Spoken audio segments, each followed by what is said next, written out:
Back here at the tank, Brodie Brazil with Drew Remenda. We had overtime tonight. We had a shootout tonight. The San Jose Sharks victorious. A lot of close games this year, Drew, and the Sharks have lost to the Kings in a close game. Now they beat the Kings in a close game. What should I make of the fact that we are seeing close contests, and on some nights like tonight, we are seeing the Sharks come out on the right side? Well, that's a great question. You know, where are we as a team right now? Okay, we're a quarter way through the season, right? We started the second quarter. So where are the Sharks right now? Well, I think we'd have to say that they're better. They are playing a more, as Ryan Warsofsky likes to say, mature game. They still have, like every team, you've got some blemishes, you got some weaknesses. Right. Goaltending has come around to this part, the place where we thought they were going to be. Because, like you said last time, this isn't a hot streak for Yaroslav Askarov. No, this is him. This is him. Yeah. This is the way he plays. And you get the win in overtime, and you get the win in the shootout tonight. He was a huge part of that. I know he didn't want to give up that tying goal with 1 minute left in regulation. Talk about the tying Corey Perry parked right out in front. We're going to talk about Man, that tying was goal. the screen. Okay, we'll get there. We've seen Macklin and Will and Kurashev evolve. Right. Kurashev's been a great revelation.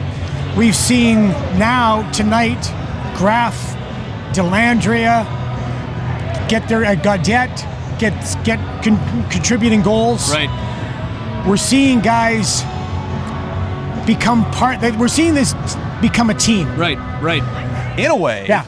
I'm actually glad tonight that it was all the others and not a Macklin Celebrini goal. Yeah. To your point, Colin Graf started a goal, was a helper big time on the Delandria goal. Yep. Obviously the Gaudette goal, he got started with the turnover. So I love the fact that it's a different cast of characters. To your point, that shows me it's more of a team effort than, we're riding on somebody's shoulders right now. And then when you watch Reeves and Gaudreau and that line come out, really good. They're going to the body. Yep. Like Reeves was sending a message tonight. Every time a King was touching the puck, Ryan was in there going to the body. Barkley getting in on the forecheck. And for the most part, the D played really well, did a good job in front of Yaroslav Askarov.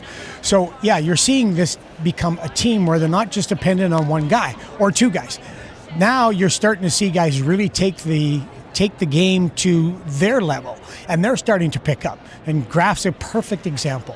Colin Graf came into camp this year going, hey, I'm making this team. I'm not going to the AHL. Right. And he made the team. Right. And he's doing a great job on the penalty kill, doing a great job of creating some stuff offensively. He's got a great now. stick. He's got a really good stick. He's such an intelligent player. So some good things going on with this team, despite my rantings of a couple seconds ago. No, but it shouldn't have been this difficult, right? At some point, you want to not coast to wins, but you want to manage these wins better down the stretch. But that's the next step. That's the next step. You know what, actually?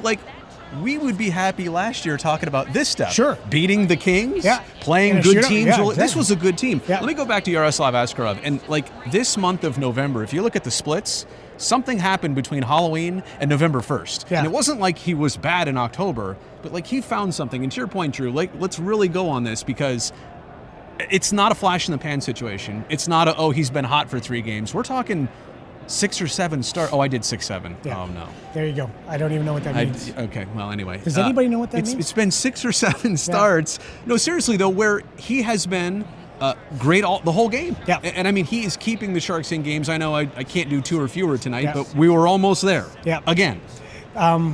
Confidence is a funny thing, isn't it? Yeah. Now, Trent Yanni used to say, you don't lose your confidence, you choose to give it away. Because you're a heck of a player. You're here in the National Hockey League, so you have a few bad games, and so what? Yeah. You're still a good player. Right.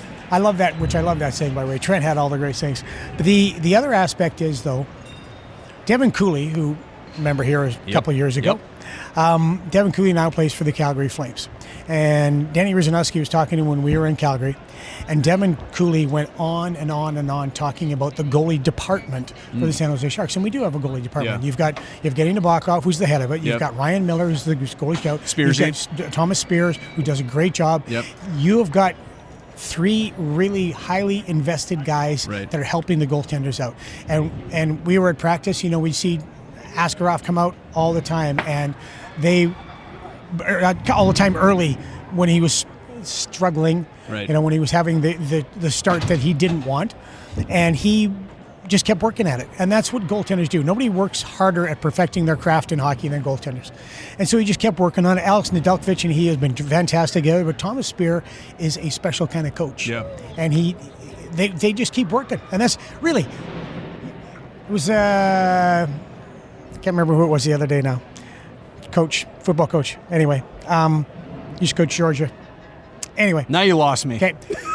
We went to college. Now you lost me. He said, you don't run from hard in life. Because if you run from hard in life, more hard things are to come.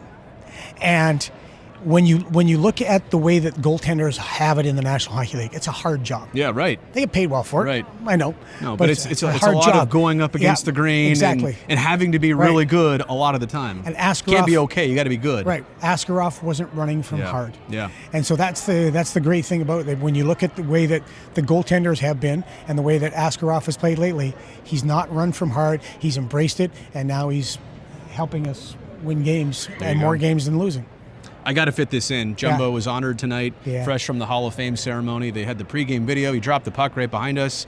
He was in tears. What did you see? You know what? With Joe, the one thing that we've seen all these years is that he's unabashedly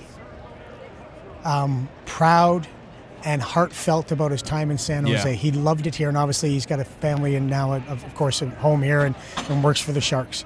But he's also a guy who is very sentimental, and he cares about everybody. He the love he has for the fans because the love they showed him is incredible. It's a unique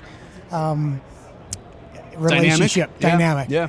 But with Joe, the one thing that we always know with him is he's real. Yeah. This is not BS with him. No. There's no garbage in BS in his game. He's 100% sincere. I gave him a card, and I'll just tell you a little bit what I wrote. And I just wrote the fact that I was wondering who that card was going to. That was for him. It was just simply, thank you for everything. But the biggest thing that I thanked him for was how he treated my family. And if you talk to most people, that's what they'll tell you is how he treats everybody else. Not just us in front of the camera or his teammates. It's everybody. Everybody. Yeah. Can't believe I get to say it this way. Congratulations to our coworker. It shouldn't be that way. No. Our coworker, Joe Thornton. Congrats. Thanks, Drew.